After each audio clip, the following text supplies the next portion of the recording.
You don't know how much percentage they put in it. You don't know what they put in it. You don't know how they mix it out. You don't know their process. So you might think you do and go ahead and attempt to make this product so you can add it to your line, and then your result may be trash. Don't get me wrong, some people do it and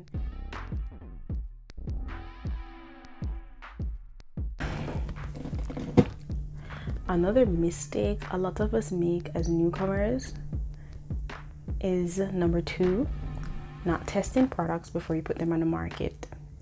This is what kills. I've been guilty of this. I think when I just started, I had done it. I think it was not my soap, some mask or something I created. I think no, it was a scrub, and I would like create them in the week, and then boom, I would post them by the weekend. But what happens is it's harder for me to sell those products, and it may be harder for you to. I don't know, everybody's different, but it's harder for me to sell those products. Why? Because I can only say, oh, what the ingredients are good for, but I can't give you a human review of it. Do you understand what I mean?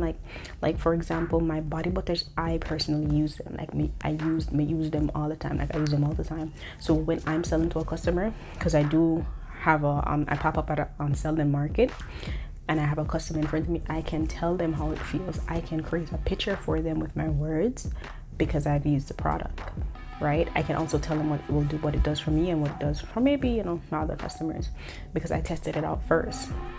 So there's certain products that require testing before, and it's also better to test it to know how long it's gonna last.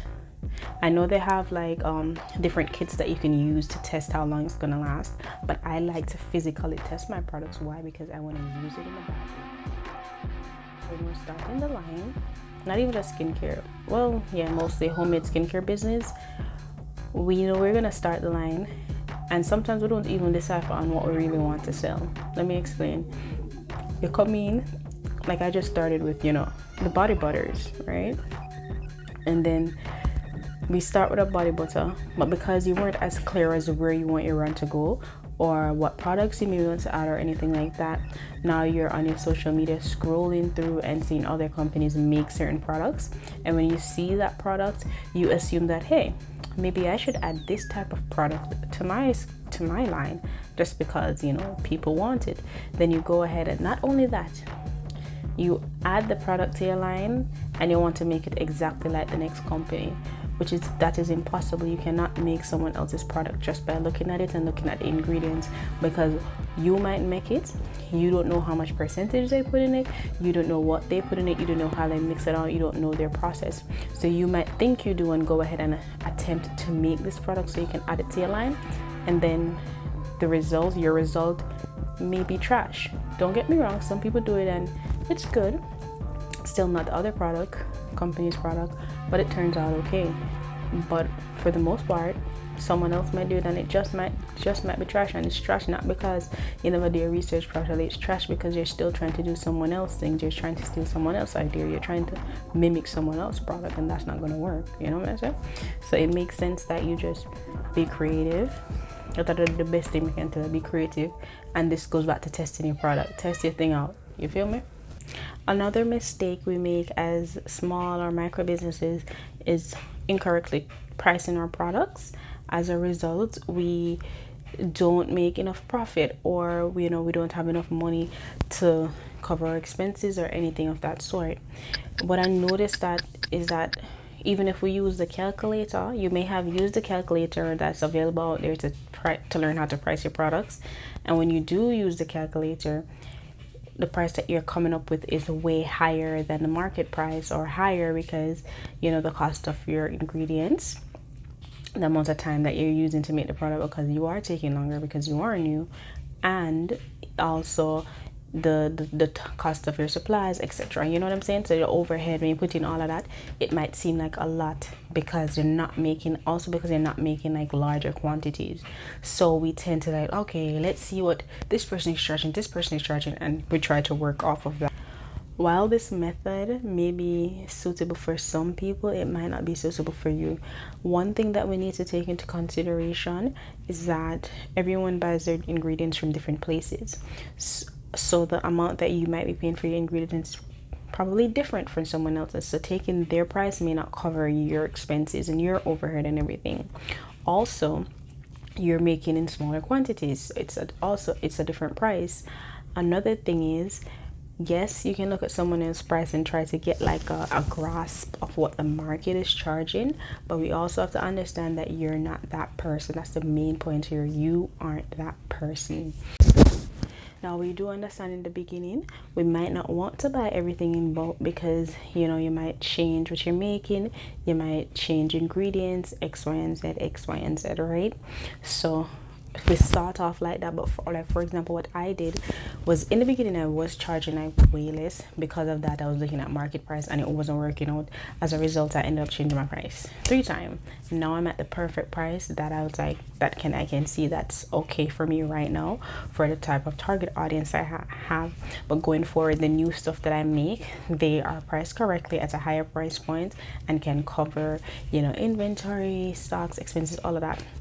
So once I got the groove of the products that I was going to keep in stock, that of the products that were selling, I started to make larger quantities. So instead of making like 3 or 6, I'd make 12 or 24. You know, that helps a lot to cut cost. Also, if you realize that there's a certain ingredients that you use across the board in all your products, it is important that that ingredient, if you cannot buy any ingredient in bulk, it is important that you try and get that one in bulk. As you may know, a lot of skincare companies, like for example, if you're making body butters like I do, one of the main ingredients is shea butter. So before you buy anything else in bulk, because you might end up using so much of that, you might as well just buy that in bulk off the top. Understand? I buy that in bulk off the top. If you have 2 main carrier oils that you use all the time, get that in bulk. Another mistake that I made was trying to make too many items all at once. So I started out with you know, body butters with, I think I had like 6 or 7 different scents. And if it's only the body butters, yes, that's fine. But then when I was making things to order, it was too much work to do that. So eventually, as my business grew, I looked at the items that were selling more, and once I figured that out, I just eliminated a lot of the other fragrances, because it didn't make sense wasting my time to make it when I can just keep the ones in stock that sell. Attempting to make each size, which is 2 ounce, 4 ounce, and 8 ounce of every scent that I had, that was a lot of work, and it takes a lot more time. And even though it seems like yes, you're able to do this, when you calculate the hours that you're putting into making this and the hours that is going into the products, it turns out to be more. So it's important that you choose maybe 2 different sizes and offer those and sell those. Another tip is, as time went by, I realized which size made me the more money and which size I can produce in larger quantities, which will result in a higher profit. So larger quantities, shorter time, higher profit. After a while, I realized which size that was, and then I started to make more of that, sell more of that instead of the other sizes. Yeah, so that is, you know, my mistakes that I went through and I learned from. Another one has to do with our mindset and, you know, how we think as upcoming business owners, but you can see that in my next video. So my next video, I'm going to talk about that because I think that deserves a video by itself. All alone. So yeah, later, and you know, that deserves a video by itself. Yeah, so later, and soon upon see you on my next video later, and you know, hopefully watch my next video. Bye.